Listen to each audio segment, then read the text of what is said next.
জি ভাই, আসসালামু আলাইকুম। আমার নাম ইয়ার মুশফিক। আমি গভর্নমেন্ট এমপ্লয়ি। কিছু তথ্য নেওয়ার জন্য আসছিলাম আর কি। হ্যাঁ, তথ্য? কি এর তথ্য? আরে ভাই, ঘাবড়ানোর কিছু নেই, তেমন কিছু না আর কি। আপনার বাসায় কতজন লোক, কতজন জব করে, আপনার আর্থিক অবস্থা কেমন, এইসব আর কি যাচাই বাছাই করার জন্য। 6 জন, আমরা 6 জন। 6 জন। আর জব করে কয়জন? 6 জনেই জব করি। মাশাআল্লাহ, 6 জনই জব করে।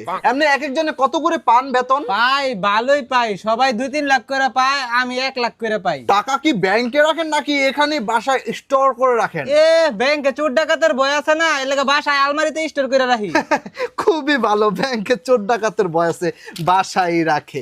এমনি স্বর্ণলঙ্কা কিছু মার আছে? খালি মার আছে, বউয়ের আছে, হালির আছে, 14 গোষ্ঠীর বেবাক স্বর্ণ এনই আছে, মাটির তলে গাইরা থুয়ে দিছি। আলমারির সামনে নাকি আলমারির পিছনে? খাটের তলাত, খাটের তলাত। খাটের নিচে। ভাই, আপনার তথ্য তো নেওয়া হলো, বাকি সদস্যদের ডাক দেন। বাকি সদস্যরা সবাই তো চাকরিতে গেছে। তাহলে আমি পরে আসি, 3টার দিকে আসি। 3টার দিকে আইলে তো কেউ